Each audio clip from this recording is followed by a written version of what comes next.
వేదిక మీద రవాణా శాఖకు సంబంధించిన ముఖ్య కార్యదర్శి ఐఏఎస్ అధికారి వికాసరాజ్ గారు, రవాణా శాఖ కమిషనర్ సురేంద్ర మోహన్ గారు, గౌరవ పార్లమెంటు సభ్యులు అనిల్ యాదవ్ గారు, శాసన మండలి సభ్యులు పలువురు వెంకట గారు, గౌరవ జిల్లా కలెక్టర్ అనుదీప్ గారు, డిప్యూటీ మేయర్ శ్రీలతారెడ్డి గారు, కార్పొరేటర్ విజయారెడ్డి గారు, జేటీసీలు రమేష్ గారు, శివలింగయ్య గారు, చంద్రశేఖర్ గారు, ఆర్టీఏ మెంబర్ సురేష్ గారు, అదేవిధంగా నెహ్రూ వివేక్ కేంద్ర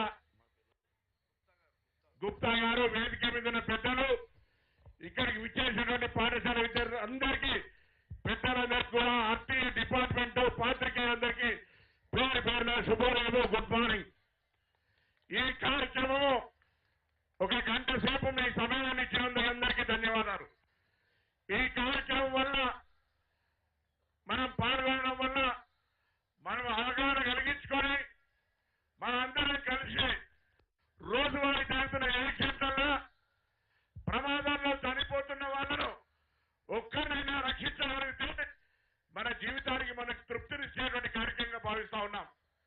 చాలా కార్యక్రమాల రోజువారీ 20 సంవత్సరాల నుంచి రాజకీయంగా అనేక కార్యక్రమాల్లో అనేక సందర్భాల్లో పాల్గొంటాం. కానీ ఇదొక ముఖ్యమైన కార్యక్రమం. రవాణా శాఖ కేంద్ర మంత్రి గడ్కరీ గారు ఈ యొక్క రోడ్డు భద్రతా వారోత్సవాలుండి దీని ప్రాధాన్యతను పట్టించుకొని రోడ్డు భద్రతా మాసోత్సవాలు చేశారు.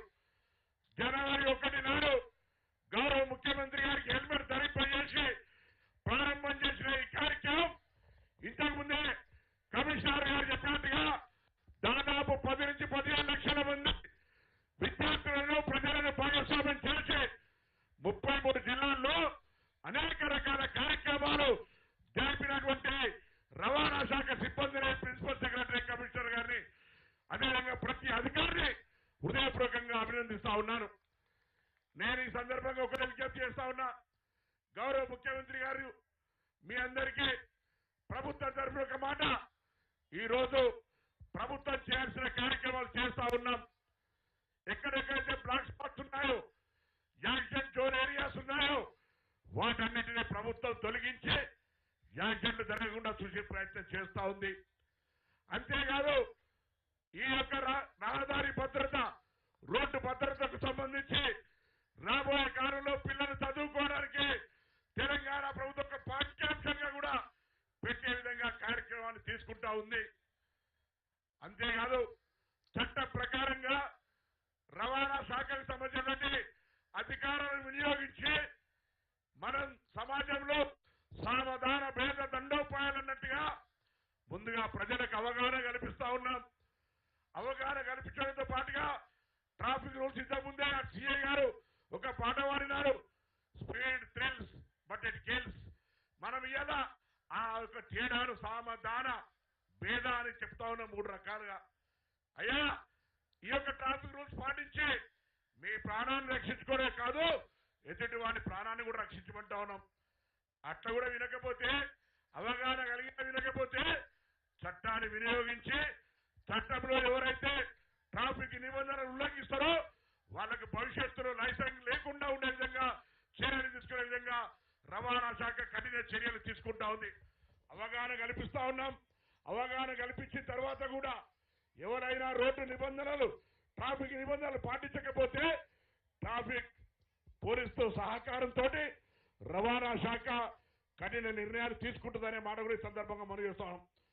లైసెన్స్ లేకుంటే, వాహనం కొనుక్కునేటువంటి అధికారం లేకపోతే, బ్లాక్ లిస్ట్ లో పడితే భవిష్యత్తులో రవాణా లేకుంటే మన జీవితం లేదనేటువంటి పరిస్థితి నుంచి బహిష్కరింపబడితే ఆ విధంగా రవాణా నిబంధనలు ఉల్లంఘించి ప్రాణాలు పోవడానికి కారకులైనటువంటి వాళ్ళని కూడా ఈ ఒక దోషినిగా నిలబెట్టే విధంగా ప్రచారం చేసే కార్యక్రమం కూడా తీసుకుంటాం.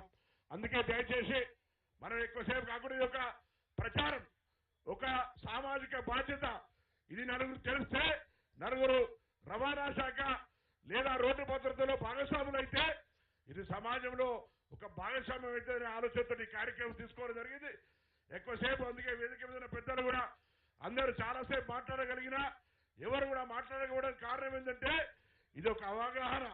మనందరం కూడా ఇలా ఈ యొక్క నడవడం ద్వారా రన్నింగ్ చేయడం ద్వారా మనం నలుగురికి సమాజంలో పాత్రికేయుల సహకారంతో యావత్ తెలంగాణ ప్రజలు గమనించే అవకాశం ఉంటుందని మనవి చేస్తూ మరొక్కసారి ఈ సందర్భంగా ఈ యొక్క కార్యక్రమాలు విస్తృతంగా ప్రచారం చేసినటువంటి పాత్రికేయులకు కానీ విద్యాశాఖకు కానీ పోలీస్ శాఖకు కానీ రవాణా శాఖకు కానీ అన్నిటికంటే ఎక్కువగా ఈరోజు ట్రాన్స్పోర్ట్ డిపార్ట్మెంట్ ఒక సోషల్ రెస్పాన్సిబిలిటీ తీసుకొని అన్ని జిల్లాల్లో ఈ కార్యక్రమం చేసినాం.